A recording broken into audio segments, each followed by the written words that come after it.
Hey, we are Hey, live. Yep. what's good? What's good? Bye-week blues for all of us, guys. Bi-week Oh blues. We are man. bored. We Worst. are bored, folks. Yep, Let's yep, talk Chargers. yep. Let's definitely talk some Chargers here, guys, man. So keep throw out your questions, keep things going. But we got a little schedule here that we want to just chat a little bit about the entire team. We're going to kind of do a little bit of grading on what we've seen so far for the first 4 games of the season. So I'd say let's just go ahead and jump on into it, guys. I'm Dale Henley. You watching the Boat Bros podcast? Let's do it!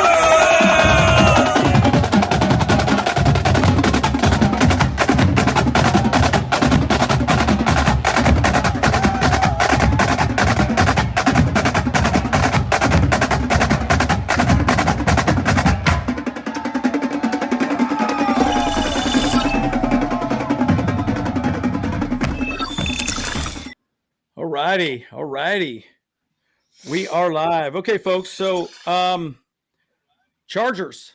Let's talk about the Chargers. Them Chargers. Always, 2-2. always, and every day. Yep. Yeah, that's our favorite topic, as we know. So, all right. Well, we could start talking about this gentleman right here, old Kellen Moore. How he's changing the offense. Very nice. There's a lot to discuss about him, dude. A lot to discuss. A lot. And Mm-hmm. anyways, I know James, you and I were talking a little bit about it today. What do you guys think? Where are we at on the offense? And what's your thoughts? Yeah, so it was Baldy did a kind of a small recap of Kellen Moore's offense and kind of what he's been doing so far. The Chargers posted up on it. It's maybe about a 5-minute video of that.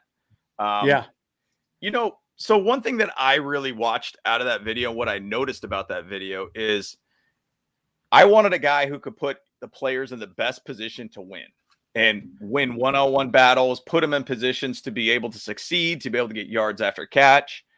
And that video kind of put to light to some ways that he's able to put players in a good position to win and to be able to get a nice yards after catch kind of situation. Like he pointed out one play where it was essentially like a double screen to Allen that allowed him to essentially be wide open out on the outside, or basically the outside hashtags, and just be a perfect route for him to be able to get a nice long gain. That's one thing that Kellen Moore that I've appreciated so far. I feel like he has done a good job of finding ways for players to win. And that's it. So that's my thoughts initially. What do you think, Andrew, Kyle, about what Kellen Moore has done so far? Yeah, I think definitely a lot of motion is happening in the NFL now for sure, right? Yeah. You look at Miami, even the Lions guys. Lions, was it Brian Johnson? Is that his name? The offensive coordinator over there. He's definitely going to be a head coach very shortly. But man, he's just doing a lot of pre-snap motion. They're getting away with a lot, right? Like they're getting away with a lot of pre-snap motion. Interesting statistic. I posted this on our YouTube page as well too. Justin Herbert. Let me pull it up here again real quick. He's like the third best analytics in the fourth quarter. Here we go. Justin Herbert's thrown for 321 yards and 2 touchdowns with a 122.3 passer rating, third best in the NFL in the fourth quarter. So he's doing really well, and clearly we're doing great in the red zone. We're actually scoring, And again, that's one of the frustrating things about Lombardi's offense. It was just all about just getting one-on-one matchups and beat your guy in front of you. And I'm like, well, that doesn't really work. I mean, look at what's happening over there in the Broncos country, right? With Russell Wilson and I don't know. It's just that offense doesn't work anymore, right? So, and yes, we should beat the Cowgirls. Kyle, what are your thoughts?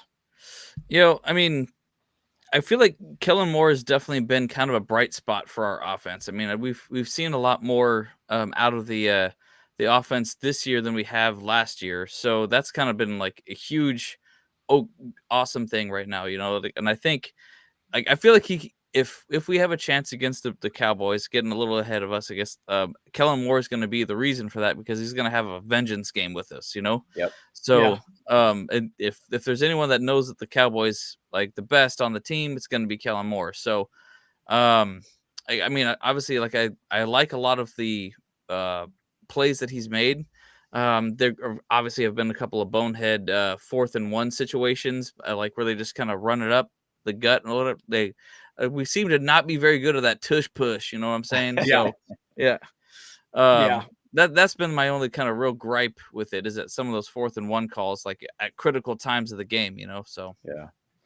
Yeah. And that's the one thing I was going to point out too. And great point, Kyle, is that the situational play calls sometimes have been a little iffy.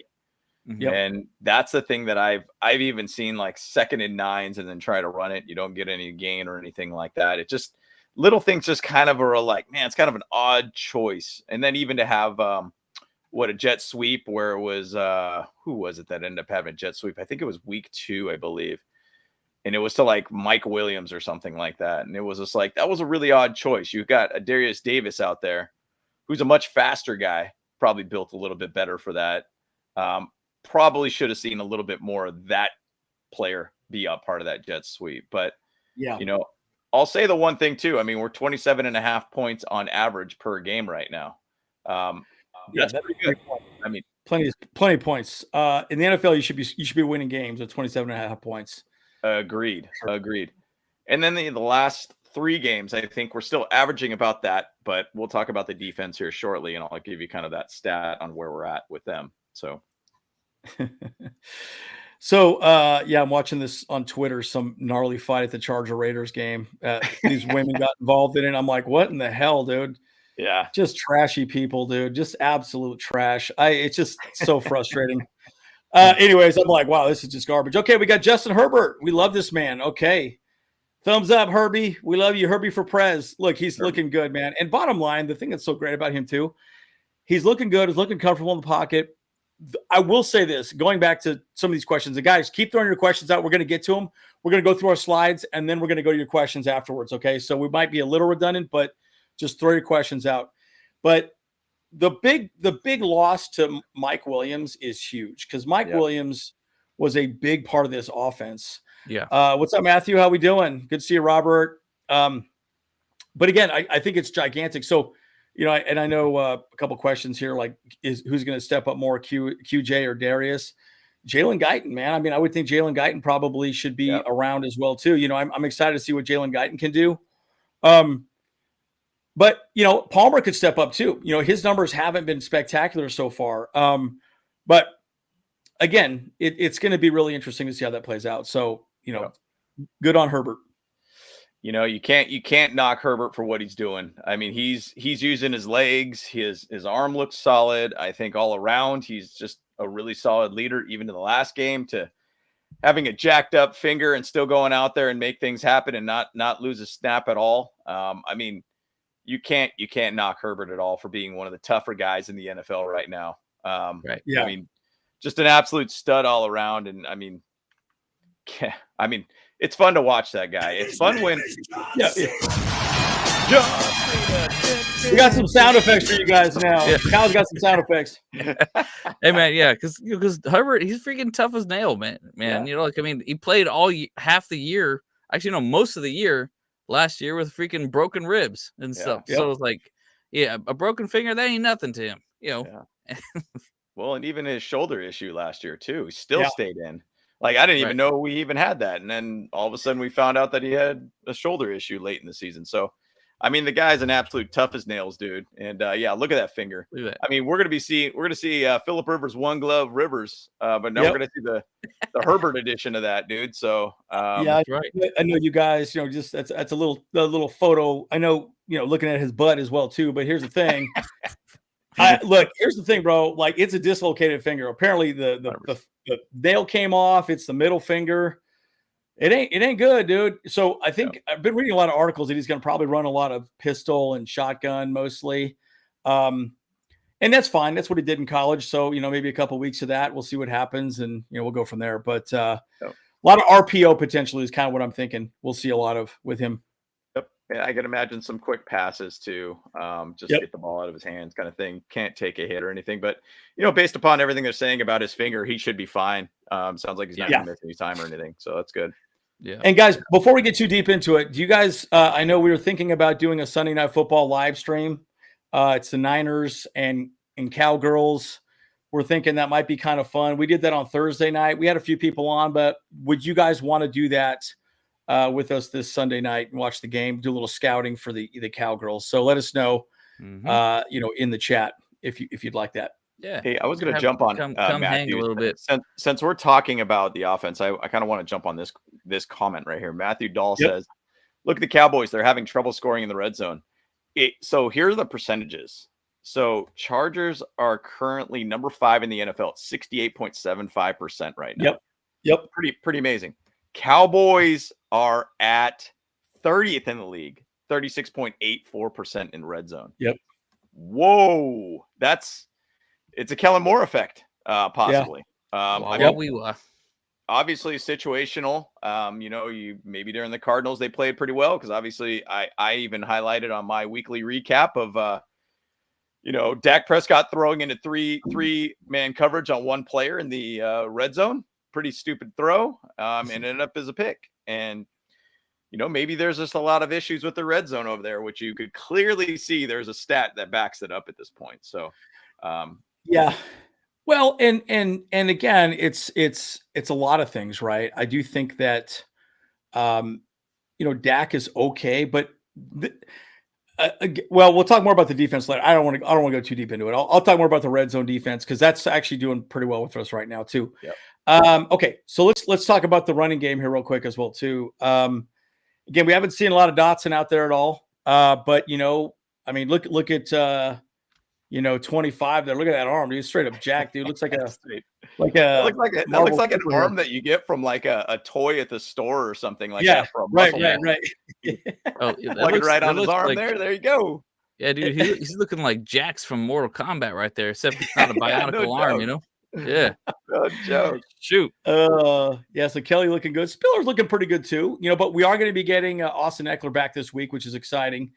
At least that's the rumor. He says he came on his social media, said he's coming on too. So I'm excited, to see this running game with Eckler again. But it'll be nice because we're getting a lot of people back this week too. So yeah, should be interesting. That's the whole thing. We Austin Eckler makes this engine run, and at the same side, like it's taken a couple weeks for Kelly to kind of have a good solid game without Eckler. Yeah. Right. I personally would like to see a little bit more Spiller. Like from the limited action I've seen of him, he does a pretty good job in the pass game, and he caught a couple passes in the last game, and I think he runs well. Now, once everybody has basically said, I think they've always said like he's not very good as a blocker, and obviously we don't want to put Justin Herbert as an issue of him getting lit up or anything like that. So either which way, the running back group I think is pretty good. I think Kellen Moore has done a great job. Once again, go back to reference of that Baldy video that the Chargers put up talking about the run game and just kind of making it a power run game. I think he did a good job of explaining how we utilize tight ends for blockers and how we basically find ways to be able to really, really find a way to, get this run game going. Yeah. And, we don't need fullbacks, which is interesting. I still have kind of thoughts on that, but yeah, it's interesting how we're not using fullbacks, but I guess the argument is tight ends are usually a little bit larger bodies and they're a little bit better at blocking. I guess it's kind of splitting hairs at the same time too, but that is a big part of what's happening too. So, pretty interesting conversation. And again, throw your questions out as well, guys. Again, we are going to get to all your questions also. So the offensive line is looking pretty damn solid, man. There were some interesting stats. Let me see if I can pull them up real quick about the best and worst of the offense. We're going to talk about Keenan Allen. Keenan Allen right now on PFF rankings, he's at 80.2. Justin Herbert's at 76.3. Rashawn Slater, 75.0. Eckler, 74.8. Now, Eckler's only had one game. Mike Williams, sadly, 74.6. Mm-hmm. So losing Williams is not good. Not good. Right. Not at all. Yeah. Well, so it's been frustrating. Yeah.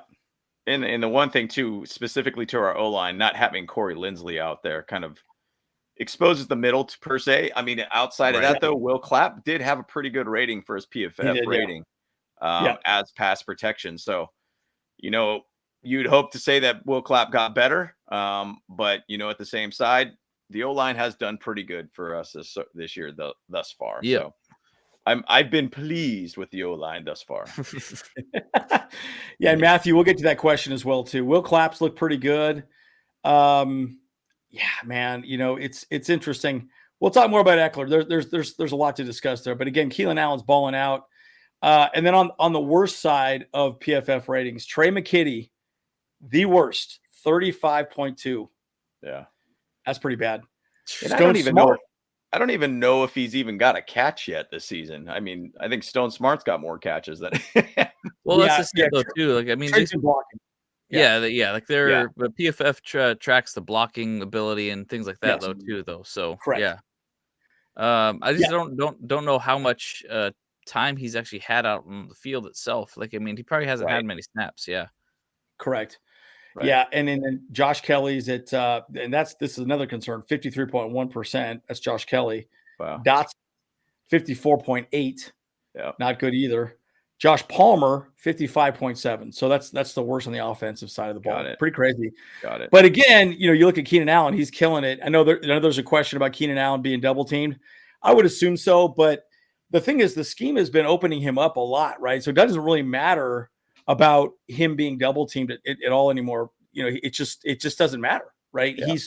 The scheme is opening him up, and you can't stop a lot of what they're doing offensively, which I think is pretty cool. So, in the one thing too, coming into this season with Kellen Moore as our offensive coordinator, essentially they put Keenan Allen as the CD Lamb of the Dallas Cowboys. I mean, he's going to get a lot of looks. He's going to get a lot of ability to be able to get open. But the thing is, though, the depth of this team, when you start thinking Quentin Johnston really needs to get more involved. Josh Palmer obviously made a clutch catch, which is wild to think, oh, we need a 3rd and 10. Let's bomb the ball out and get a 55-yard gain. Like, what a high-risk throw. Like, unbelievable that he even caught that. That was a phenomenal catch all around. But, I mean, just 10 yards would have got the job done. I think I would have been okay with that. But either which way, the depth of the wide receiver position is one that we have to kind of look at, and we need guys to step up all around. Jalen Guyton, supposedly he'll be off the IR coming up here soon. We'll see if he'll be ready to go. Darius Davis did get more involved in the Raiders game early on. Quentin Johnston just needs to show up a little bit more too, because I mean, losing Mike Williams is not good for continuity, and specifically for Justin Herbert feeling comfortable with the receivers. 100%. 100%.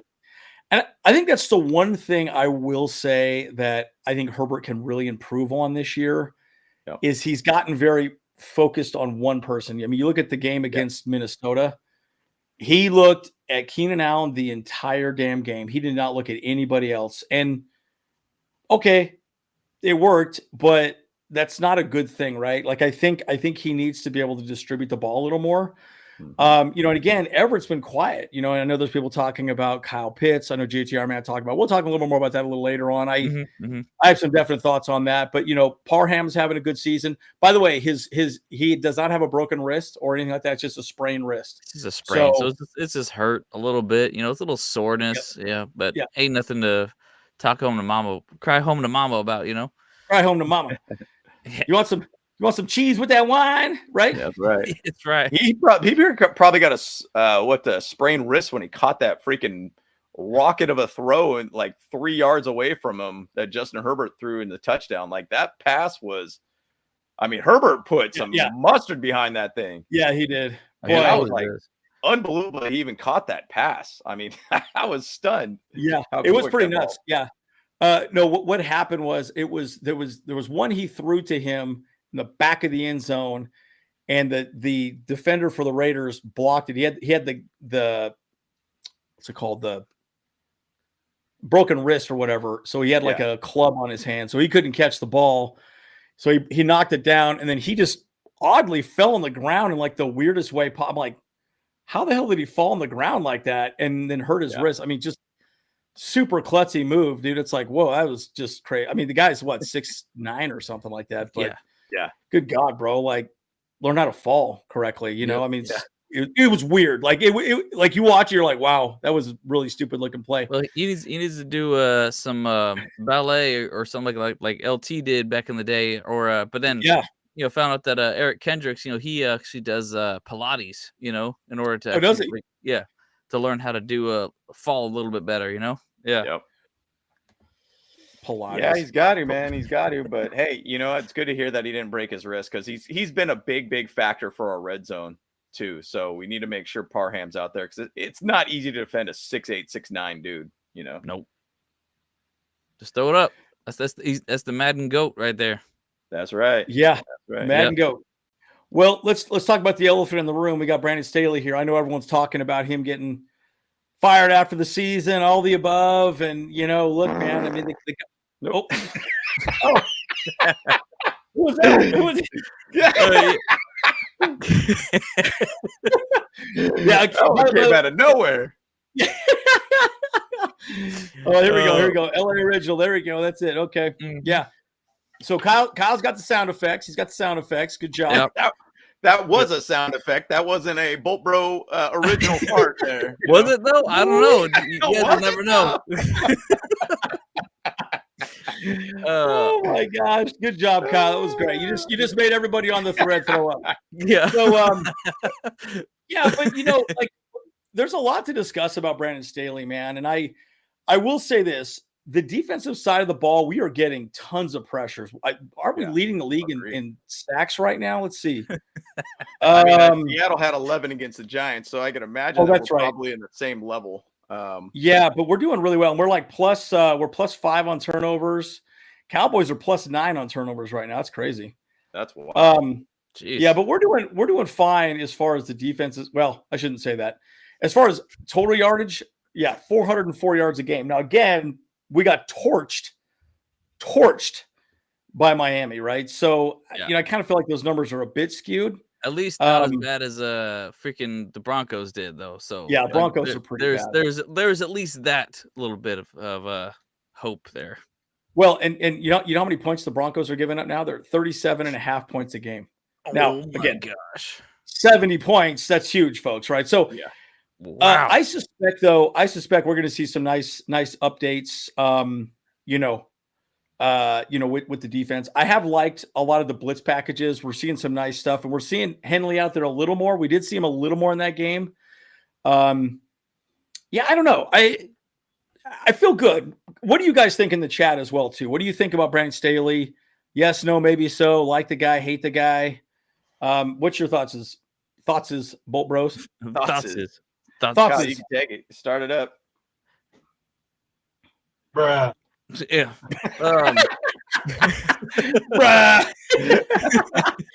He's loving that soundboard. I like it though. I like it. Well, I still got to get used to it. I got to find all these things and set them up the right way. Like so that way I can get to them faster. But I like it. I like it. I'll have some fun with it for sure. I really do. Unfortunately, think that I love Brandon Staley as a head coach.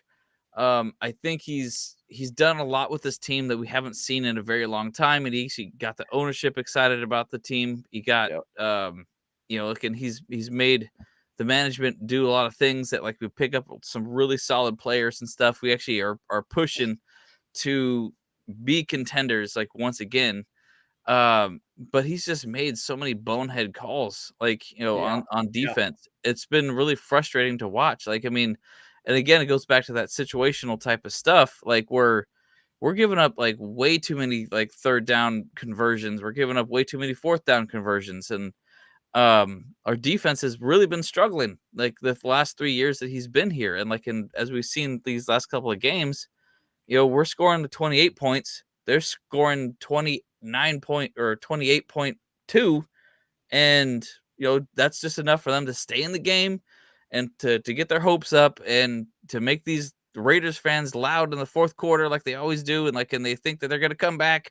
But I mean, we can't let these other teams hang so close. We need to be winning by at least 2 scores, in order for me to really see us as a good team again.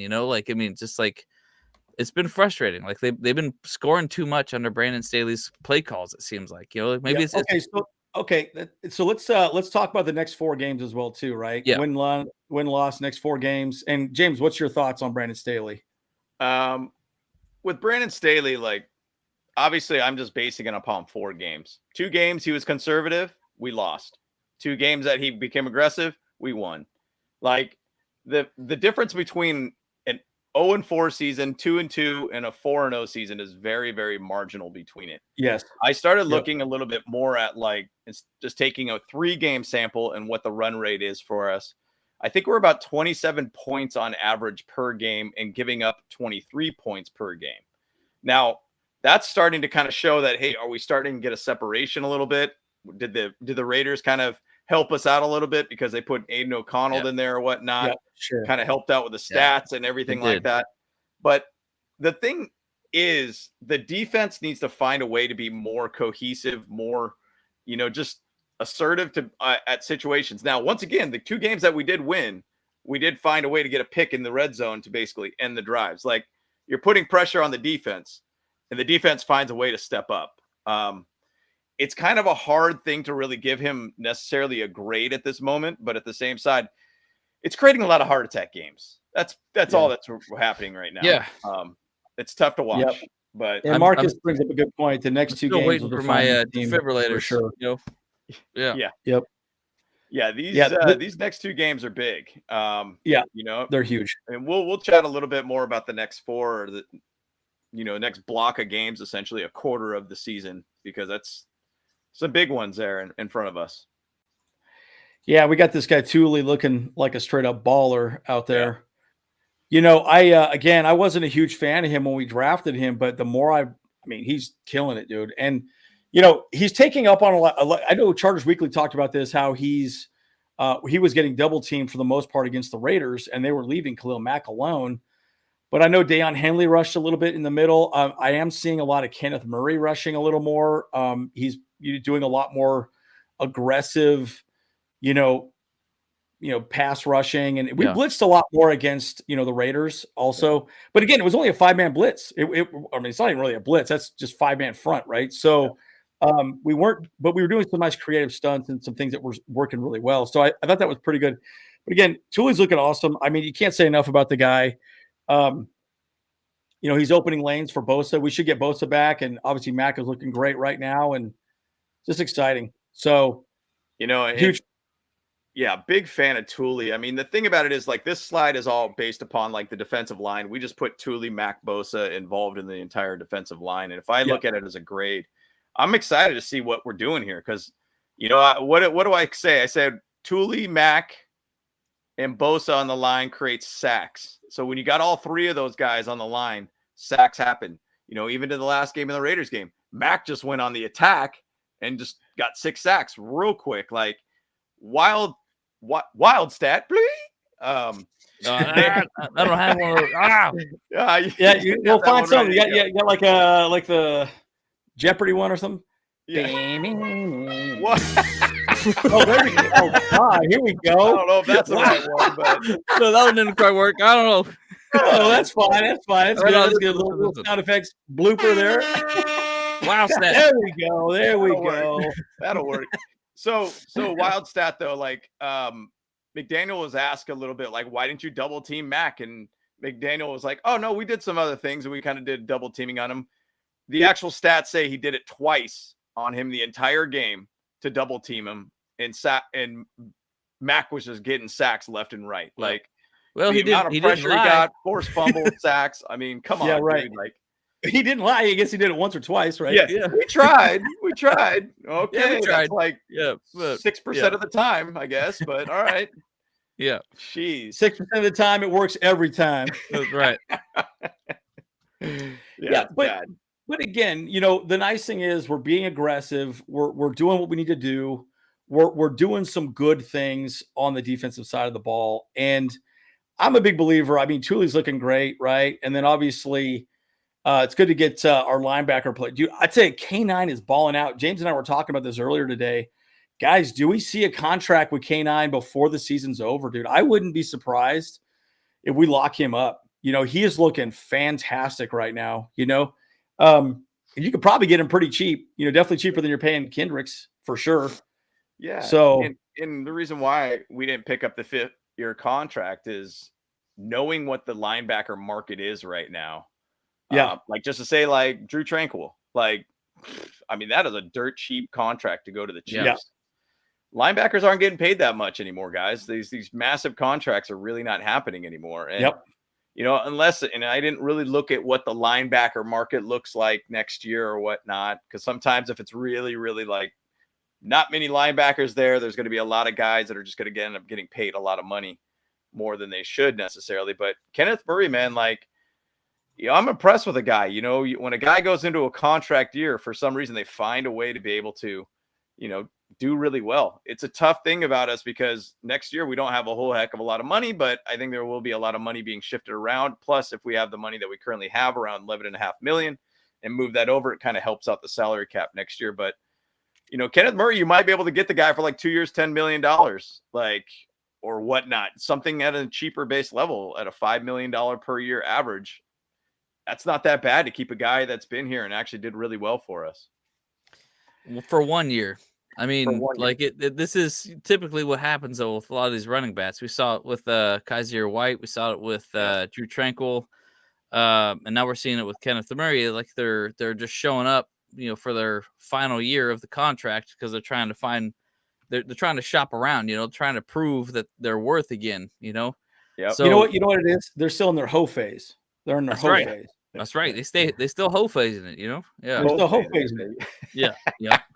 This is a great little Twitter video right here of Kenneth Murray opening up. Yes, Kenneth Murray right here in the middle.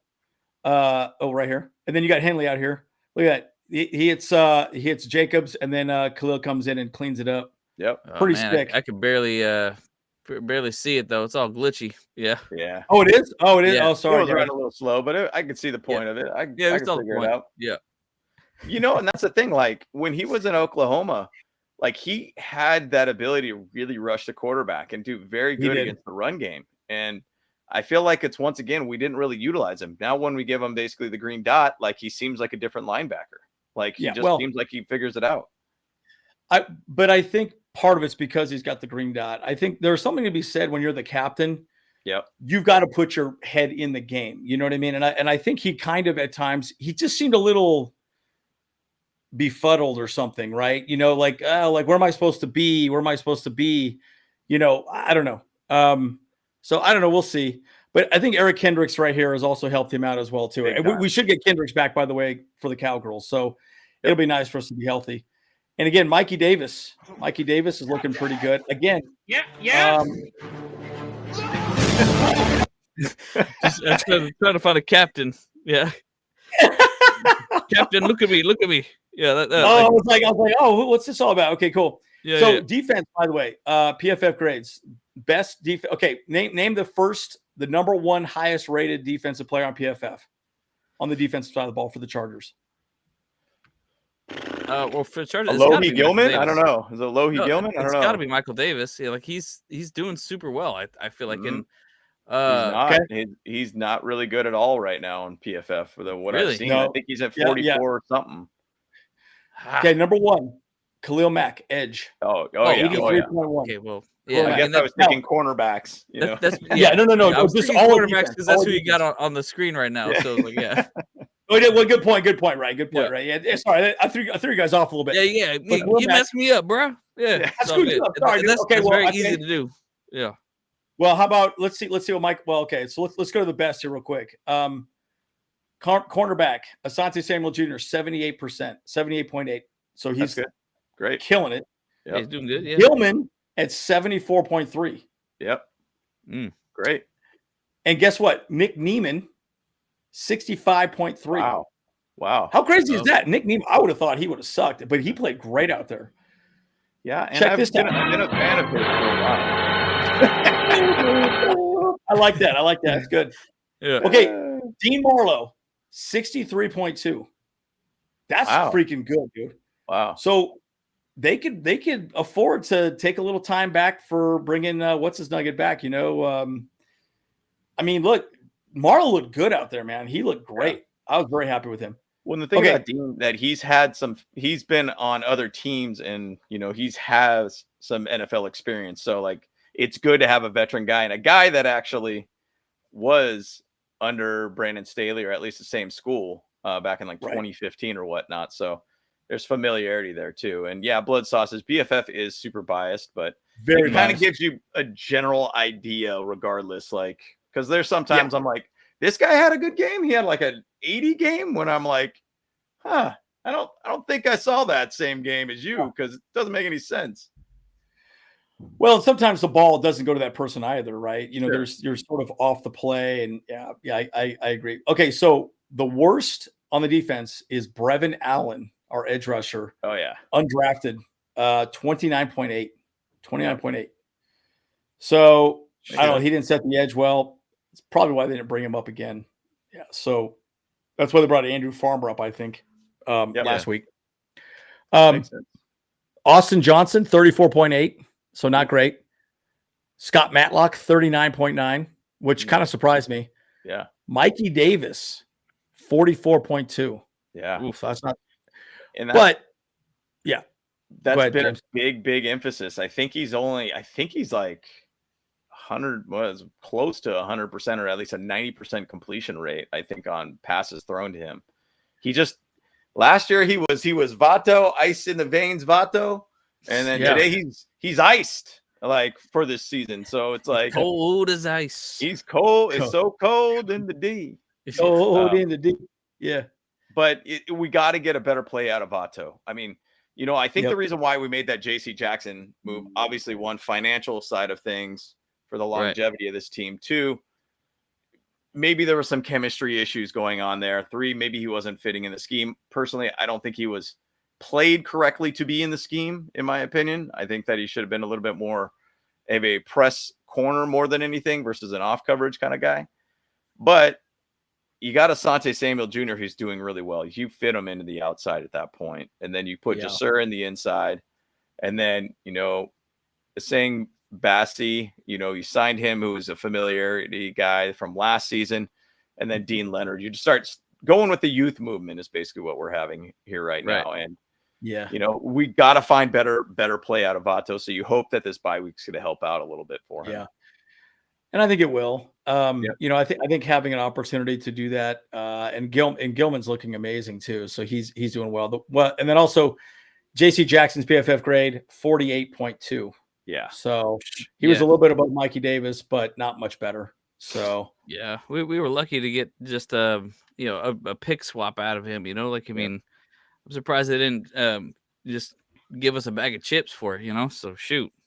Yeah. And you have to really thank Tom for that, you know, because again, that really was Brandon Staley's call to bring him on. I mean, he, like I said, he sat on Santa Spanos' lap. Hey, this is what I want for Christmas. Go get me Mac and go get me, JC Jackson. And it just didn't work out. So it is what it is, you know? So emotional damage. That's right, dude. That's right. Emotional damage. You know, I mean, but the thing about it is like not all free agent signings are going to work out. I mean, 100%. Chemistry side of things, scheme fit of things. Like, my opinion, I think JC Jackson was getting healthier more than we really realized. I think he was going to be a better player, but I think it became kind of a awkward situation of what happened with the legalities type stuff. And then as you start being a healthy scratch, you know, suited up, didn't play a snap. I think it's just kind of more like the Chargers said, hey, man, we got to cut bait and just move on at that point. It's something just didn't click. Well, I think he also wasn't playing team defense either. So, you know, he cared about getting interceptions and he never focused on setting the edge or run scheme, anything. He just didn't care. He was never trying to tackle. He just wanted to INTs and okay, fine. Okay, so we're going to some questions, guys, and also throw your predictions out the next 4 games as well, too. Next 4 games, throw that out there as well. What you gonna throw something out there, Kyle? Oh no, I just said whack. Okay. So could both Staley and Tom Telesco possibly let go after if the season doesn't have a positive result and ending? I highly doubt it. I mean, I don't see the Spanos moving on from. I mean, I think this season would have to legitimately fall off the track. For Brandon Staley to go, and same with Tom Telesco. I think there's some good synergy. They're picking out good players in the draft. You know, there's a lot of nice things they're doing, but the argument could be we could get more out of these players, right? And I get that, right? I definitely get that. So that's the part that I kind of struggle with our coaching staff. But that's not a Tom Telesco problem. That's a coaching staff problem, Yep. So, there's lots of thoughts either way. What do you guys think? It's the wheels have to fall off, in my opinion. I mean, the Chargers historically for the last 3 head coaches, I think they always give them 4 years. And, I know a lot of people are saying like, hey, there's Brandon Staley's seat's getting hot. I get it. Like, he's making some he's a little bit of a gunslinger, a risk taker and everything, but those risks have worked for some reason. And it's a very, very hard thing to figure out. Now, I'm going to lean on a little bit more that Brandon Staley has not had a losing season yet in the NFL. And realistically, he's got us to the playoffs twice already, because that Raiders game in 2021, that was essentially a playoff game. That was still one of the best games I've seen in a very, very long time. Crazy. And then, obviously got to Jacksonville, didn't have a great outcome from it, but it's step by step for a new head coach and everything too.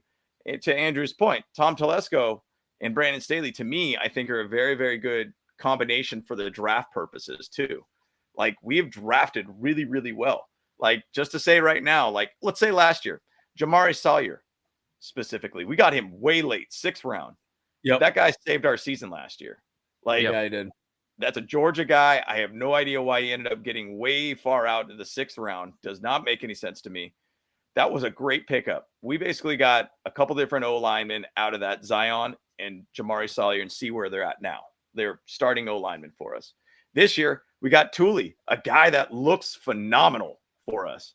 Quentin Johnson, we'll see where he ends up going. But, Deion Henley, Darius Davis, like, there's guys out there that are actually contributing kind of quickly for this team. And I think we've done a very, very good job of trying to fill more youth into this team through the draft. And I really feel that's the Brandon Staley Telesco effect. Well, and that's going to happen for sure with next year, with all the money that is going to be, outlaid. We have to get young fast. Yep, 100%. Right. So not just young, but we got to get cheap. That's for sure. Yeah. Or at least somewhat more cheap. Yep. Yeah. Man, I'm seeing all kinds of fights on the Chargers Raiders thing here, man. This is crazy, dude. Like, and the Raider fans fighting Raider fans. They're just a bunch of clowns, man. It's unbelievable. It's like who are these people, man? Okay. Anyway, enough of that. Do you see Keenan Allen's ability to draw more double teams, better opportunities for QJ and Darius Davis? By the way, Darius and QJ have been open quite a bit. QJ has been open a ton in the end zone. This is kind of what I'm getting at, is that he's focusing a little too much on like Keenan Allen, not focusing on, other things. And I'm like, dude, QJ has been open in the end zone a lot, man. A lot in the Vikings game. He had a couple really nice open plays against the Raiders also. And so I think they can definitely open things up. Yeah, absolutely. I mean, that's going to be a big thing about us this bye week, that I really hope that Herbert and QJ are doing extra time together, because we need to find a way to be able to get QJ really involved in this offense. Mike Williams is down. That familiarity of him is now gone. He's got obviously Josh Palmer to be able to work with, but we need to find a way to get QJ very involved in this offense. Yep. Yeah, and I think Herbert and him need to get on the same page. I think for whatever reason, they just haven't quite gotten there yet. And I get that, right? He's a young player. Yeah, and I think that definitely needs to make a difference. Okay, so Robert has another question. Can you trust Alohi Marlowe to be able to handle the back of the secondary, having Derwin play in the box? I think so, man. Yeah. I would love to see Derwin, because Derwin is fast as hell, dude. Yeah. And you could also man him up on a tight end. Just man him. Just jam the guy at the line, completely take that person out of the game. I love that idea. And I think both of them are good enough. Yep. Actually, I wondered, did you say what Dean Marlowe's PFF was, by the way? Yeah, he was Dean Marlowe was at 63.2. Jeez. All right, that's pretty solid. I mean, again, he only played one game. One game, exactly. Yeah. But we played against a rookie quarterback first start, so it's kind of we'll see how it goes against Dak. Forward against the Cowboys and everything too. So yeah, but he did well though. I wasn't really out of place. He looked really good. Yep. I was very happy with him. Yep. I was good with him. I mean, that's sometimes you find those gems. I mean, and the Chargers have a knack to find those guys that have just been hanging around, or guys that have basically been undrafted guys, and find them where they just do great system fits. And so far, Dean Marlowe, I'm happy with what we got from him so far. It makes me think a little bit about JT Woods, though, too. Obviously, was out last game, too. But, I'm going to say we're coming back from the bye. We hypothetically should be a lot more healthier this time against the Cowboys. We're going to have Sunday night to be able to look over the Cowboys, see what they're doing. We got a recent game film. My opinion, you got to sit there and watch the Cardinals game where the Cardinals ended up beating the Cowboys and really played their scheme of what they did. That was a great game to watch. Yep. Yeah, they totally exposed the Cowboys for the fakers. Yeah. You lose to the Cardinals, man. You're in a world of hurt there. Well, the one thing that was crazy too about that game, I mean, hey, shout out, Cardinals ended up winning that game. But I think they didn't have 3 other O linemen playing that game, starters. Did that expose everything? Possibly. But also, this is the first week that the Cowboys O-line has actually practiced together. I think it was since like 2022 or 2021 or something like that they've actually all practiced together. So like they're starting O-line. So, we'll see what happens this weekend. I mean, the Niners-Cowboys game, that's a big rivalry game. I mean, it goes back to the 90s. It's going to be a big, big game, guys. So that'll be a fun one to watch. Yeah. A lot to be said about that. Okay, so Jonathan Taylor got paid. Are the Chargers going to pay same thing to Eckler? No. Yeah. The answer is no. Not that kind of bag. Yeah. That's a big bag. Not that kind of money. You got to remember, he's a lot younger. He's 24, maybe? Yeah, he's a young guy. That's his second contract, essentially, so they need to lock him down there, Yeah. Which sucks, because it sucks for Eckler because he's getting older, and running backs, you're near 30. Sorry. Yep. Your value has plummeted. I mean, look, he's played one game this season, he was good that one game, but he's sat the other 3, right? So, what if he comes back and has another injury, right? So again, it sucks. It sucks to say, but it's just statistics, and the NFL has it figured out. You're around 30 years old, you're a running back. There's the door. So it's a sad truth, but that's how it is. Yep. Yeah, I mean, it's really kind of the way it is. I mean, you got to think of Isaiah Pacheco, a 7th round guy that goes to the Chiefs, and he's done well. I mean, you don't have to pay running backs generally. I was kind of stunned to be able to see Jonathan Taylor getting a contract like that. And he has not really had a good last year by any means. Started out this year on the wrong foot. Like, man, they buckled, in my opinion, of giving him that contract. Yeah, I just feel like, bottom line, that's the thing about running back. You can find value. I mean, we haven't even seen Dotson out there. Dotson could be another Austin Eckler at 10% of the cost of Austin Eckler at this moment, right? Yeah. So I don't know. It's an unfortunate truth with running backs. I mean, now the caveat to me would be, if he balls out, let's say he comes back and absolutely just balls out, right?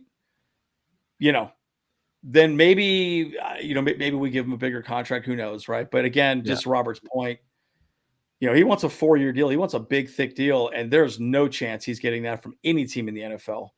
And that's just how it is. Yeah.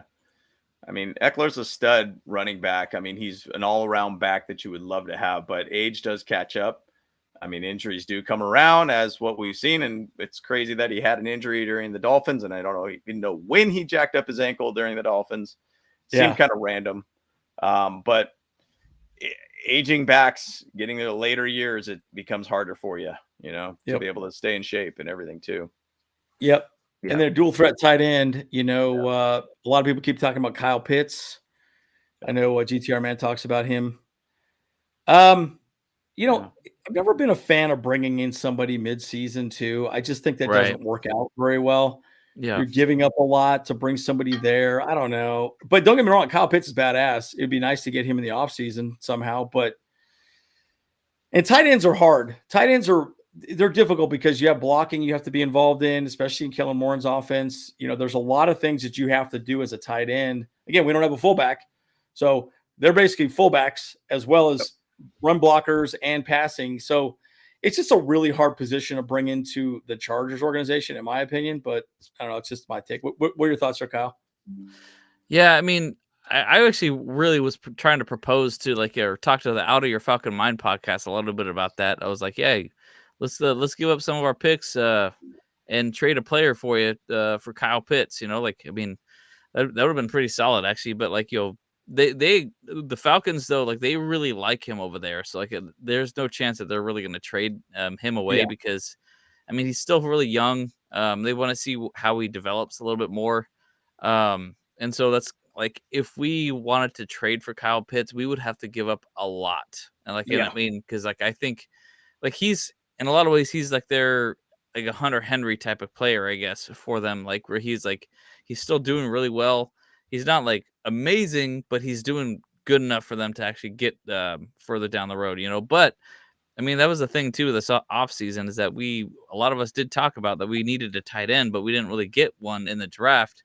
And so I guess we have confidence in Parham and Everett being the guys, right? So yep, yes we do. Yeah. Well, so Keenan's about 1,000 yards away, maybe something like that. I think it's about 2,000 away. Oh, it's 11,700 something yards that Gates got. Oh wow. So, I mean, the thing about it is Keenan, I think even said I think in the All In episode, Gates was on the sideline. He's like, "I'm coming for you, my man." Dude. I mean, Allen right now, man, is just straight up balling out, dude. And it's amazing to see this guy at 31 still doing what he's doing. And he doesn't even seem like he's lost a step by any means. I was going to say one thing about the tight end thing about the conversation. Remember last year's draft when there was so much talk about we need to draft a tight end. And there was a lot of good tight ends that showed up in this draft. Next year, one guy that you go back to, you dig right into the Georgia once again. Brock Bowers is a guy that's a lot of talk as an early first round pick kind of guy.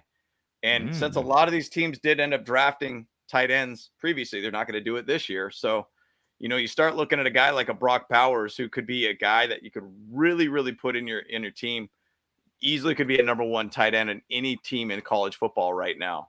Nice. He's one guy that you really want to keep an eye on. So once again, sometimes if people don't need tight ends now because they drafted one the year before, sometimes their stock starts going down. Maybe we could go after him in the second round if his stock starts going down. I mean, just thoughts, guys. So, I mean, Kyle Pitts would be great, but hey, what if we could get him in the second round or something like that? Yeah, well, I don't really think that you need to use a first round pick for a tight end necessarily. I don't think so either. Yeah. So, because I mean, we there's been a lot of tight ends that have come out of third, fourth, fifth, that are just amazing. So Yep. Absolutely. And Robert talked about Trey Pipkins. Pipkins ain't easy. Yeah, he's been fine. Again, you got to remember he went up against Crosby, literally one of the best edge rushers ever. Yeah, and he was on an island. He was 1-on-1 pretty much the entire game. I mean, they tried to chip him a little bit, but he did fine. He did fine. I don't worry about Pipkins a whole lot. Interesting. I have not anybody know anything about that Tillery hit? Did he get fined for that? I didn't see anything. I guarantee you did get hit or fined for it. So yes, I would think so too, but I haven't seen anything. Oh, did you just do another fart sound? Don't think I've seen anything. That was real. That was real.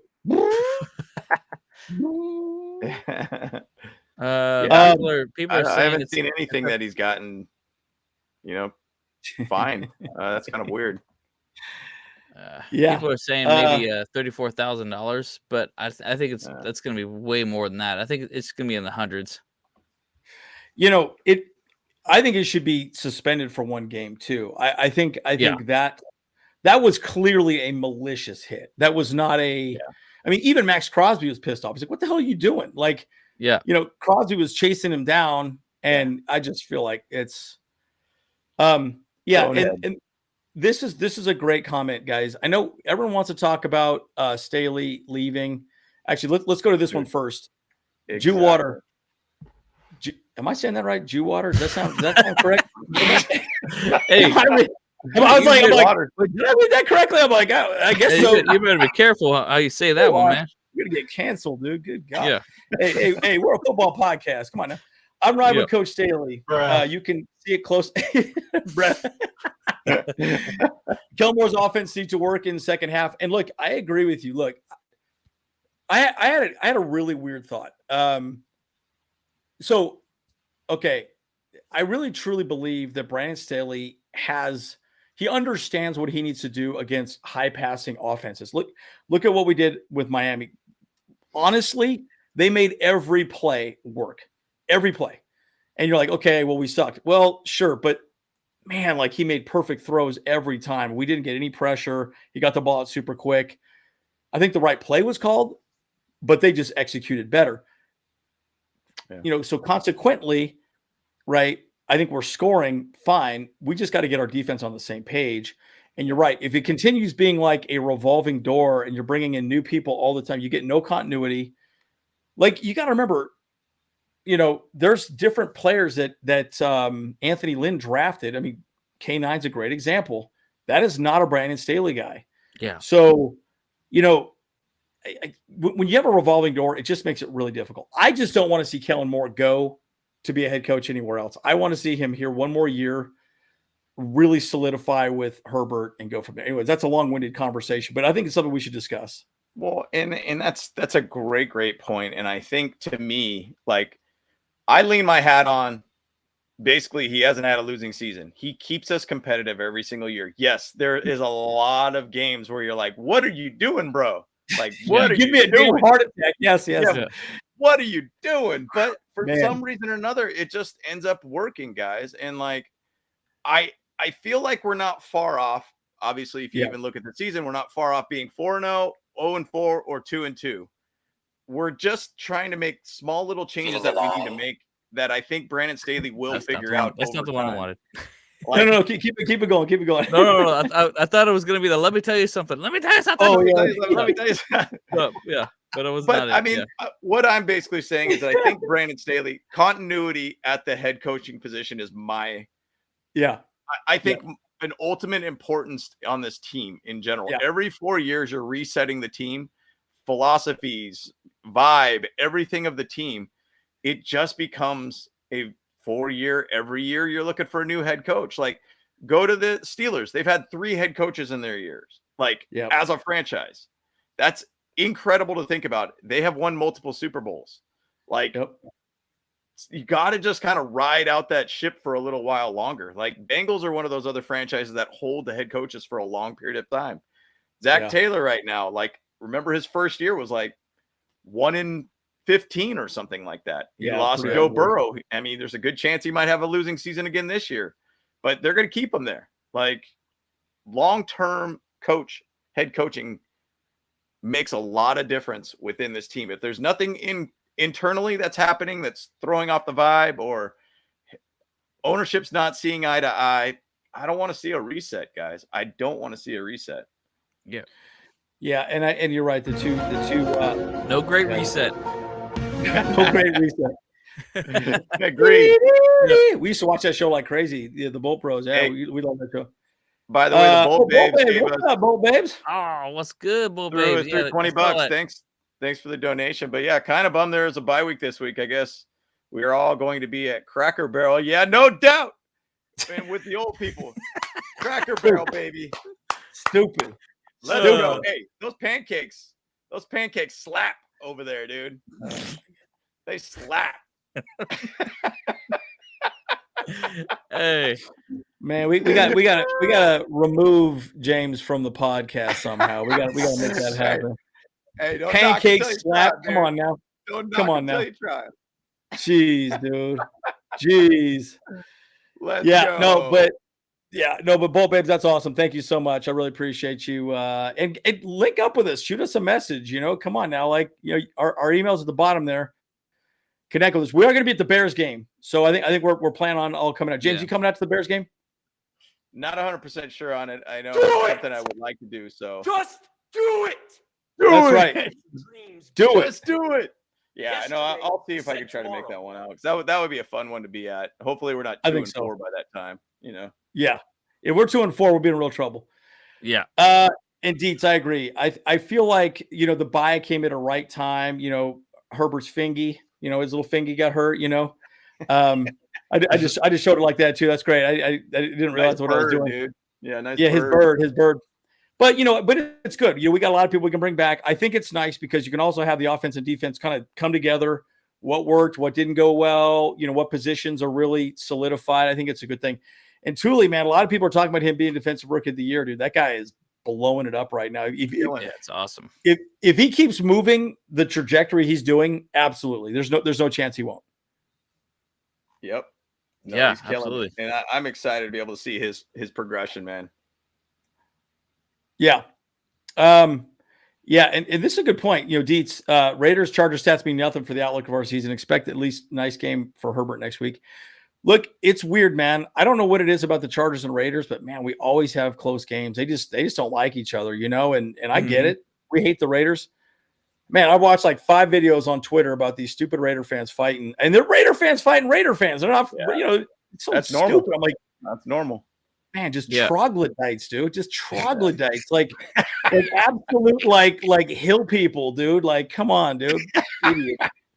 Okay, Chargers should definitely keep Murray around if he keeps it up. Don't make the same mistake as you. Yeah, I agree. Like, look, here's the thing. Guys, I'll say this: Kenneth Murray did a really good job of rushing the passer a couple times as well too. He did great at that, man. So. I've even seen him a lot as a bit of an edge rusher, type, you can move things around. So, it's criminal that we let Uchenna go. Cause obviously we really gave him 1 year to try to prove it. And I think he proved it. And then we let him go. And then he ended up getting signed for a really small contract in Seattle. Then they gave him an extension. Like, that's the right way to do it, guys. Like, we let him go. We let him off the hook. Yeah, and I think right now it's still, Will Clapp is going to be our guy, at least as far as I can tell. And then obviously, I think it might be Zach Bailey is the other backup center. It's either Zach Bailey or I don't think McFadden's done it in a while, but we have a couple of people that can be a center. Yeah, we got some options for sure. I would definitely say Will Clapp probably is going to take over. Because he's a bit of a veteran, he's a little older, so he's definitely the next man up. But he might ask if he does well, he might ask for way too much money. So it's really interesting to see what will happen next year. And obviously Corey Linsley's not necessarily truly out as a player still, so we'll see where it ends up going. So interesting to see how that plays out. Henley was out there. He's mostly been special teams, but I do suspect he'll come in a little more to do coverage on like tight ends and such. I think I could see him being more of a coverage linebacker. Like, okay, like when we play the Chiefs, right? I think he'll probably be on Kelsey a lot, right? They'll probably just say, you are all over Kelsey. Wherever he goes, you dry hump him up and down the field. That's it. That's all you do. And unless they use Derwin James on him like they did the past, but I could foresee that happening. So at least that's kind of my take on him. Right. Use him more in pass coverage. They seem pretty happy with Nick Neiman right now. I think we're just going to allow Henley kind of grow a little bit, allow him to kind of get maybe even healthier too, because I know he had the hammy issue. So we'll see. I feel like he was out at a lot of the special teams formations before anything though. It's like it's kind of like the way the NFL. You just gotta show up in the special teams, and then they'll give you a shot at the on the starting squad. Offense, defense. Big time. Yeah, and by the way, 4th and 5th rounder. That's definitely wishful thinking. J.C. Jackson for the last 2 years has been arguably one of the worst and most expensive corners in the league with a horrible injury. Right. The fact that we even got what we got out of him is kind of a blessing, right? So, I would have taken a plate of tamales or something like that for him, dude. All right, cool. Get out of here. It's not December yet, so you got to wait for that, Yeah, and Marcus says this. Yeah, we have no leverage. Nobody wanted him, right? And the Patriots only wanted him because Gonzalez went down and they lost Judon, right? So, just interesting. Well, and Gonzalez went down too, their other cornerback, And so he was playing really, really well. So they kind of had to make a move, and they dipped into their past players basically. And so, it's kind of a win-win in the sense for us and for them. So it is what it is, move on. Yeah, exactly. If Staley can simplify the defense, we'll be good team. Our special teams, despite having gone off, our offense is killing it. Yeah, that's the truth. Our defense just needs to be middle of the pack. And then our special teams has normally been very good. J.K. Scott hasn't been great, so I'm not sure what's going on there. But I'm assuming they'll get it squared away. Yeah. Hopefully the bye week kind of just refocuses people and re-energizes people. So we need to come out strong against the Cowboys. Well, I mean, that's just it. Hopefully Brandon Staley figured out who needs to go where by now, because he keeps saying that, we just haven't figured out everywhere. It's like, no, hey, it's a bye week now. You better figure that out now. You better have that figured out. That's like, Marlowe's teabagging dudes. Watch. I mean, I love it, dude. Like, honestly, he looked great out there. He did not look bad. Lane looked okay, but he's more of a special team guy. I think Raheem Lane looked all right. Let's see here. Oh, Jasir Taylor's grade. I'm not sure what his grade was. I put it in there. I think it was just a little bit in the 50s. So. Okay. Yeah, but again, they were rotating people in and out. I feel like some of those numbers are a little bit skewed because we were rotating people in and out a little too much. I'm like, man, that should have been figured out a while ago, in my opinion. I don't know why we're doing it in like live games. Let's figure things out. Like, come on. So, and again, I really think that Brandon Staley just got enamored with J.C. Jackson. I don't know that there was other teams that were even going to pay him what he was going to get paid. I kind of feel like we overpaid for him, but gosh, you just kind of never know, man. Oh, there we go. I mean, the hard stigma is any ex-Patriots player going to another team just doesn't work out. I saw a list and it was like 28 players or something came back to the Patriots over the last like Belichick era. Like it's seriously multiple times too. Like going from like Kyle Van Noy to Dolphins, then back to New England. Then obviously he didn't get signed again, but he's back in the East Coast with the Ravens. So, but the thing is though, like the Patriots are kind of like I always say, Grandpa Belichick will always bring you back, dude. Like he'll always Papa Belichick will come bring you back. And that's the same thing for head coaches. Best believe McDummy over there in Las Vegas gets fired. He's going right back to the Patriots. Right on back to the Patriots. Yep. Door is always open. Go cry home to mama. So anyways, he's coming back. So it should be the Cowgirls game. Game. We should get him back. Eckler should be back for that game. He sounds like it. He's coming back. Bosa. Look, guys, I think so. My thoughts, Mike Williams probably had his last snap as a Charger. I think he's done. The amount of money he's getting paid, injury prone, I think he's going to be gone, cut loose, traded, something, which breaks my heart because I love Mike Williams a lot, but we got to get rid of some of that money there. Secondarily, Bosa probably. I'm almost thinking we keep Mac over Bosa, but I don't know, dude, because Mac is at least playing well. Maybe restructure his contract, trade Bosa away for whatever we can do. Let Williams go and then draft another wide receiver and edge rusher and then, fill in the blanks with the rest of the draft. That's kind of what I'm thinking, but that should give us enough space, Yeah. It's kind of wild because I had an idea that if like the season kind of went off the wheels and just all the wheels fell off of this team or whatnot, I was thinking Bosa was going to ask to get traded to the Niners because the Niners have crazy amount of salary cap still to spend and for this year. And they signed his brother, Nick Bosa, obviously, but then they ended up trading for Randy Gregory. So they brought in Randy Gregory from the Broncos. So I think that idea of bringing in Bosa is probably not going to happen at this point. So, I think we'll see. Next year, I'm not going to worry about next year at this moment. I'm just going to say, hey, look, we got what's in front of us and hope for the best. Buckle up, boys. We're the Chargers fans, remember? Well, and again, we always tend to play better after the week 4 anyways, so the bye comes at a good time. I don't know. We'll see. Yeah. Fingers crossed. A Derwin James trade. That would be incredible. Derwin James trade, no way. I can't see that. I don't see that happening, but I mean, if we can get a whole lot of things out of him, maybe, that I think it would be in some way a smart move, like just by the fact that we can probably get like, 3 solid players out of him as opposed to just having one,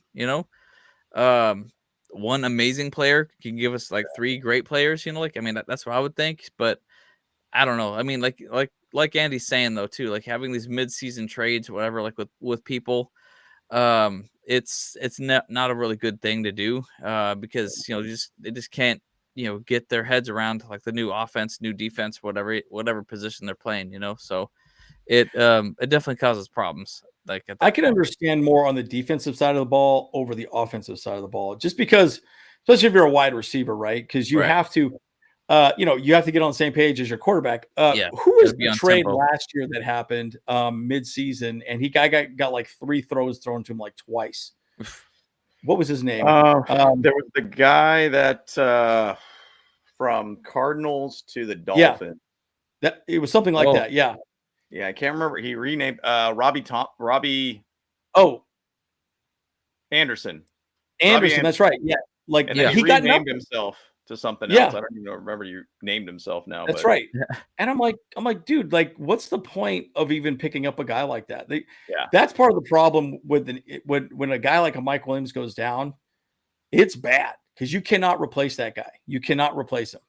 Yep. So it's a bummer, man. And again, look at that 50-50 ball that was thrown to Q at the end of that game that would have iced the game.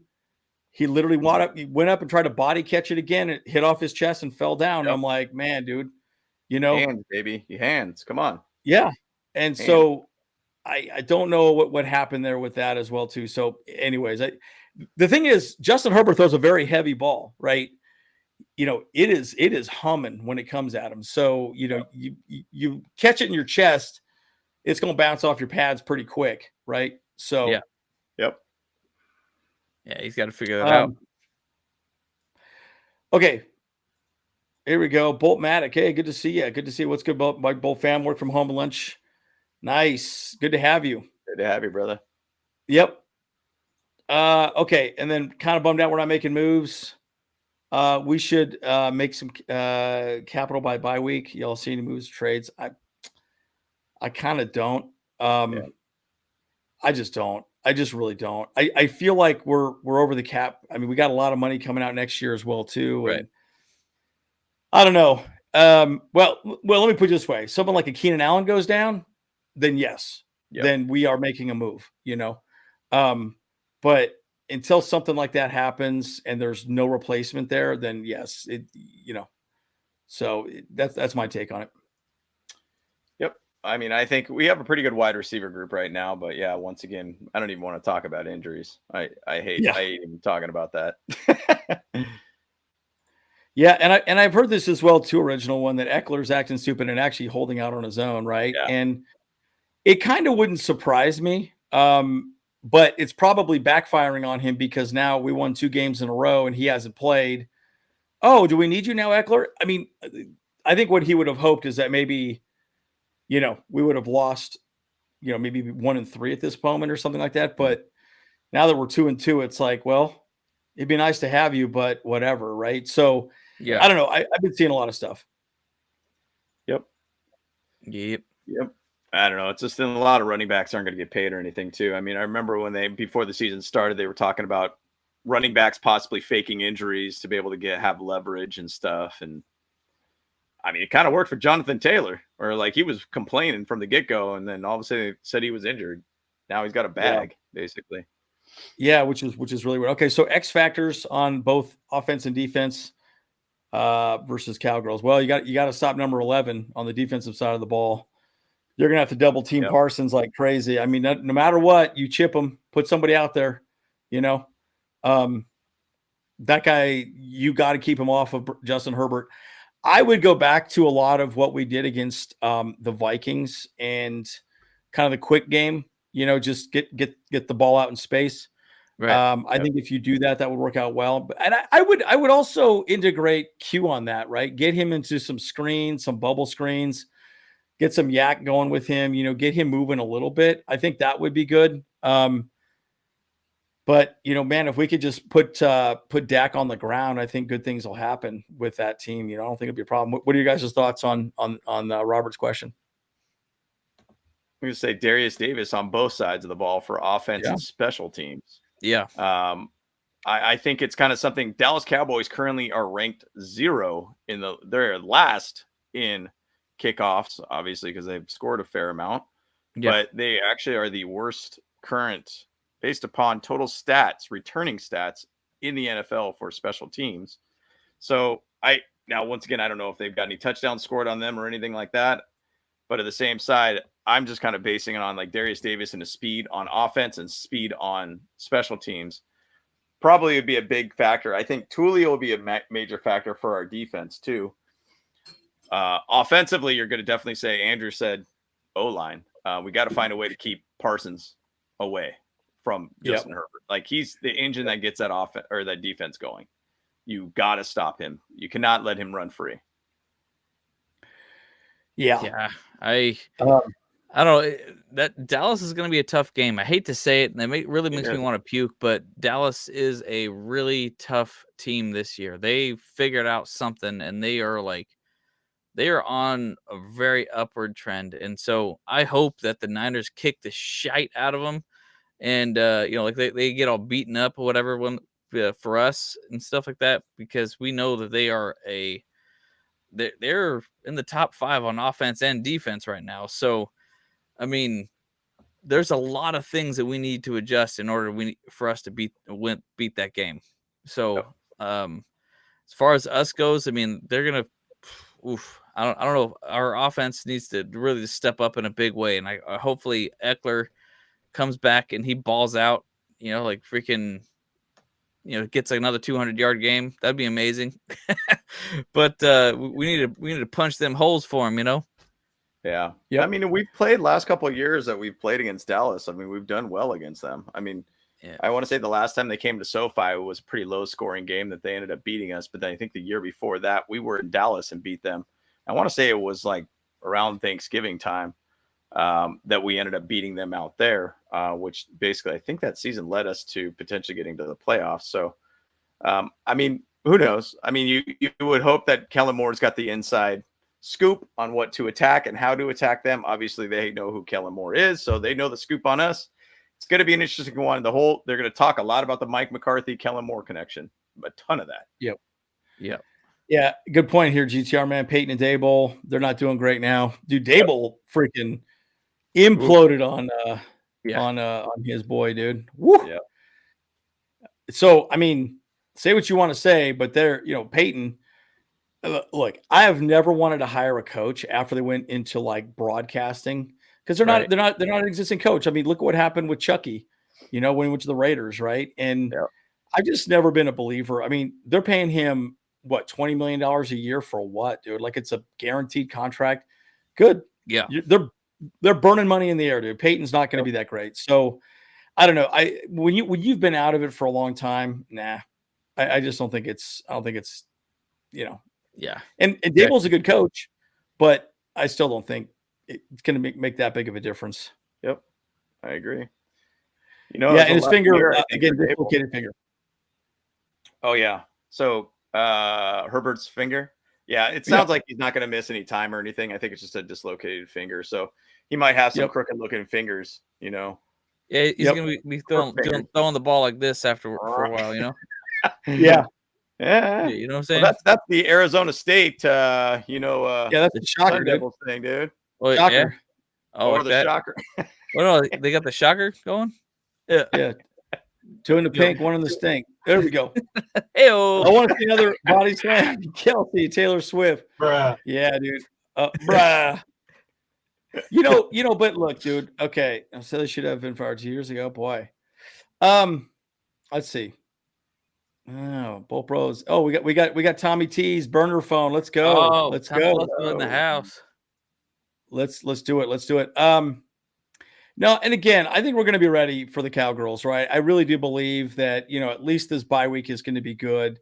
It's going to give us an opportunity to bring some wrinkles out against the Cowboys and then also the Chiefs, right? So I think that's good. These next 2 games are going to be big. Going to be very big. Very, very big. Larry, good to see you, buddy. In my opinion, you got to go 1-1 minimum. You got to go 1-1 minimum. You got to stay in it. Bottom line. If we go 0-2, they're going to say, well, same old Chargers. If we go 1-1, we're going to be like just in it. If we go 2-0, now we're talked as contenders. So Right. Yeah, bottom lines are getting better. That's great news. Keep learning and getting ready for the playoffs, run the Super Bowl. Yeah. You'll see. I actually agree. I think we're fine. I mean, look, I truly believe we always tend to play our best game. Actually, every NFL team plays the best by the end of the season anyways. I can understand the argument of bringing in more players, but I feel like this team has plenty of depth across the board anyways, right? I mean, we got a lot of players on our team that could step into roles. I mean, Dean Marlowe is a great example. We picked him up and he's immediately balled out, right? So maybe this is your question for you, James. I know this is, I think, his first question. Yeah, I've been hearing that there's lack of trust between Justin and QJ. Well, that's not good.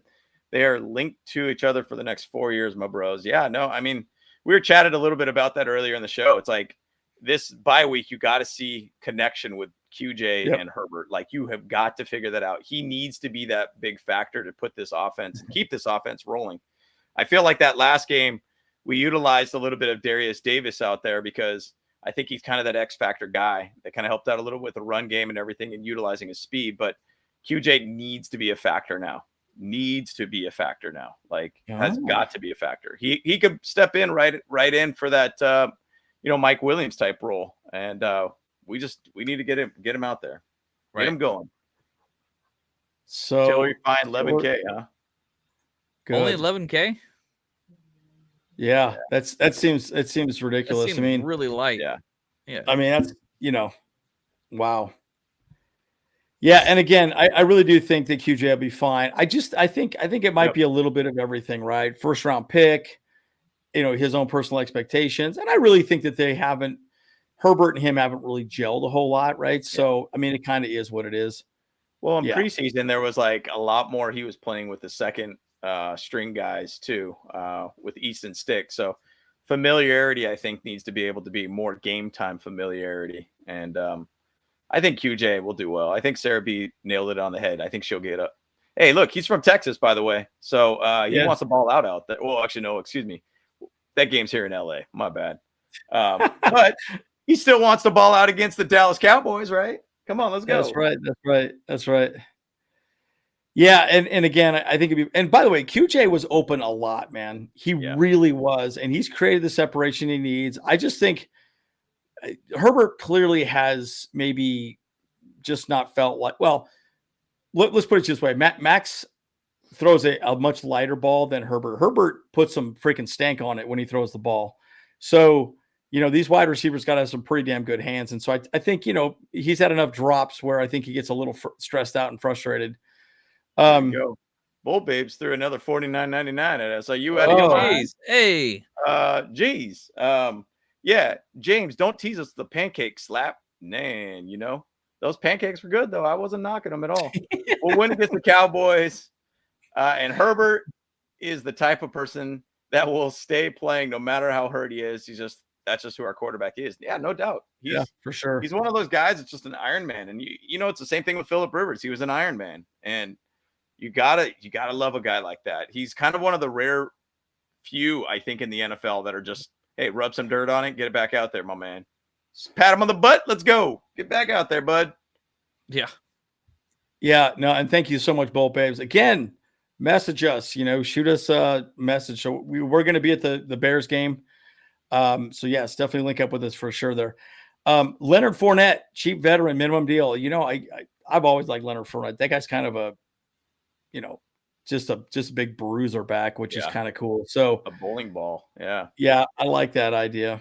But you never know, right? Like I said, and by the way, Darius Davis was being used in really some cool ways. I really like that initial run play that we did against the Raiders.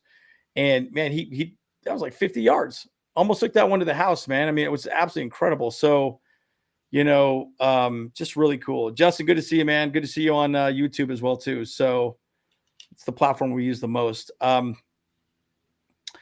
let's see here. Okay, we have got the Bolt Babes. Okay. By the way, Parsons, a great player. We have Slater Island. Yeah, I tell you what, dude. Slater, ridiculous, bro. Yeah. So, Yep.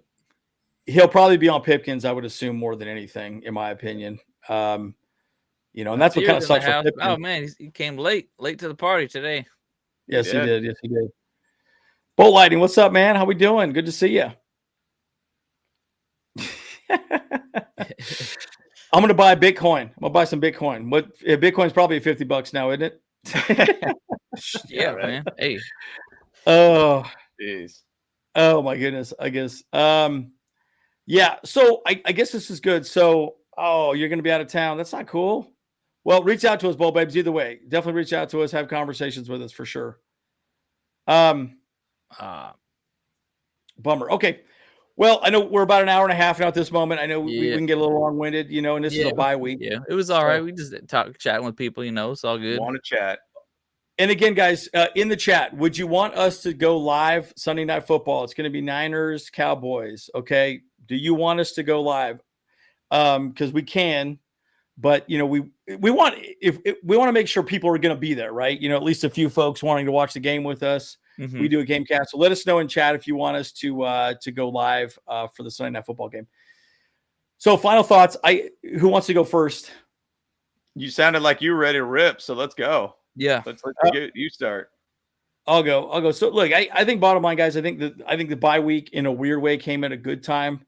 I think we have 4 weeks on both sides of the ball that they could stop and go, okay, this went well, this didn't go well. Let's change this. Let's adjust that. And yeah, they do that every week anyways. But this is a good opportunity for us to really look at fourth down plays and really start saying, okay, this is what we need to do on fourth down. I have not been a huge fan of our fourth down plays to some degree. Right? The tush push is not. We're not going to do the tush push with his finger. There's no way that's happening. No way that's happening. So, my thought is we got to do something a little different. But look, I think there's a very good chance we win the next 2 games and heck, go 4-0 these next 4 games. I really think we can. Our defense is what's holding us back 100%. We just need our defense to be a little better. I don't know. I want to see this defense get a little more solidified off of the bye week. That's what I really want to see. The offense is going to be fine. We're just going to score points, but it's a defense. Yep. Kyle, you want to go to your last thoughts? Yeah. I think we're going 2-2 these next 4 games. Yeah. And sorry to say, I really feel like we're going to lose to the Cowboys and we're going to lose to the Chiefs at home at their home. And you're right. Offensively, I think we'll be okay. We should be able to score points, but I'm just not seeing the progression that I want to see out of this defense from Brandon Staley. We're just not we're not holding teams under points, they're scoring on us left and right. We've totally flopped our defense. We used to be a tough passing team that you had to run on us now, but now you can run on us and you can pass on us because we're just not able to hold anything down. It's been aggravating. And we're letting them stay too close into the game. We're loosening it up. Yeah. We're not really a second half team in either anymore too. We're just constantly we're hardly scoring anything third and fourth quarter.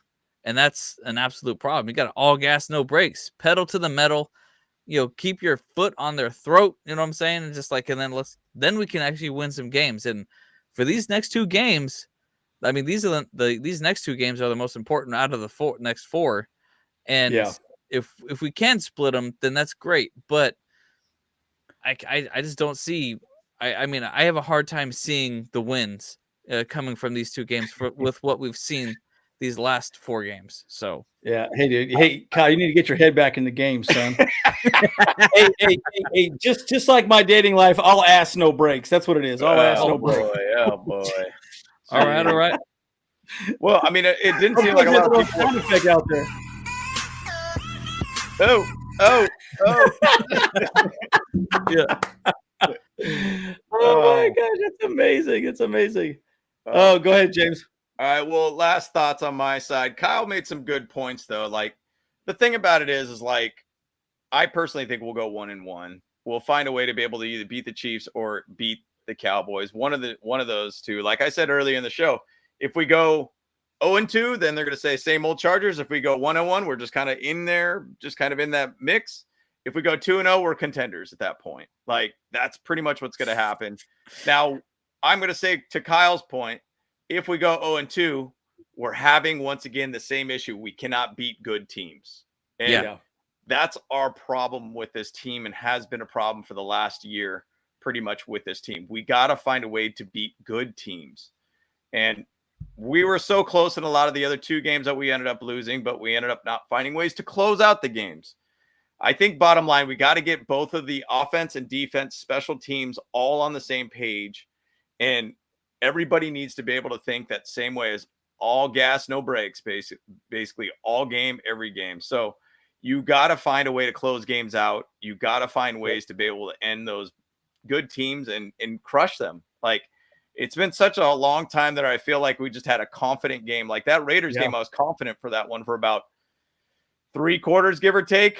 And then it just the wheels started falling off. And I'm like, this is not supposed to happen this way, guys. It was awful. So, but we, bottom line, need to be able to get the whole team on the same page. And I hope the bye week really helps us out on that.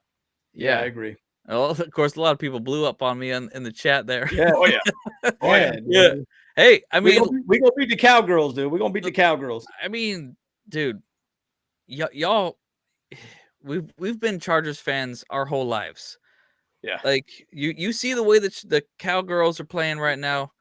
Like, these are more like the Cowbros right now. You know, like they're doing really well this year, and we are not. I mean, yes, the Cardinals exposed them, so we got to figure that out and do something like that. So, like, I don't know, guys. Look, I'm very skeptical about our chances to beat the Cowboys this year. And some people are saying that we tend to kind of split with the Chiefs a lot, like win against the Chiefs the first game, and that hasn't happened either. I think we're 0-4 against them these last 2 years with Staley. So I just don't know, guys. Yeah.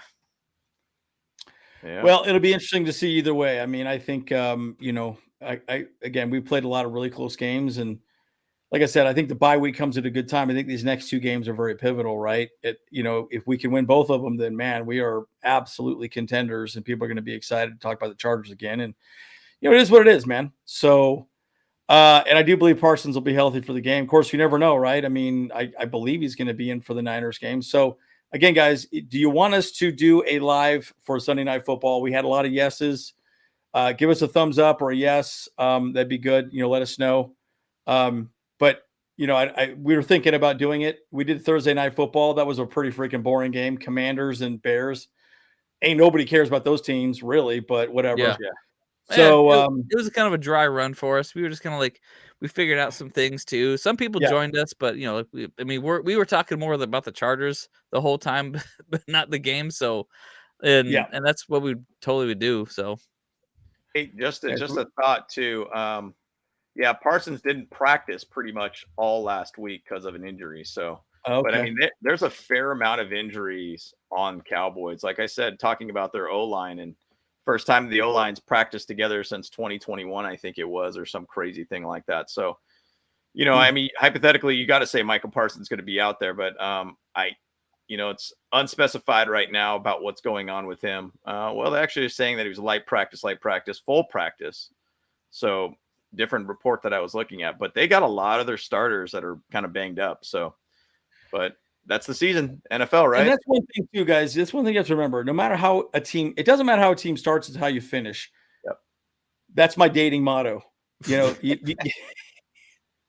start fast and finish. I always finish. But my point is, guys, you have to also remember in the NFL, it doesn't matter how awesome you are out of the gate. Right? Literally does not matter how it's all about how you get hot at the end. And that's the whole point, right? Now, again, the Chargers, again, are we going to be the contenders or pretenders, right? So I'm just really hoping this bye week gives us enough time to figure things out. We could dry hump these hoes real quick, dude, get them done, put these babies to bed. And James, Boltmatic lives in AZ. You got to link up. Hey, look, our email's in the description below, so definitely email us up as well too. Hit us up in email. Yeah, Bolt Babes, everybody. We were linked up with him. He was at the Ainsworth in downtown Phoenix, I believe. Oh, yes. Okay, good. So that was really cool. And they've been actually having groups down there linking up to watch games too. So good. Yeah. Good. All righty, guys. Well, we're the Bolt Bros. I guess we're going to go live tomorrow. So we're going to make that happen. Hopefully James can join, even if you just join for a few minutes, let us know. And, we can kind of go in and out, whatever, but it'd be good. It'd be good for us to see a Cowgirls game and see, what we think about them. And hey, dude, the Niners look good too. So, people keep talking about Brock Purdy. So, we'll see what we can see. So no doubt. Well, Bolt Bros. oh, I love Bolt Bros. Bros. I love it. Let's go.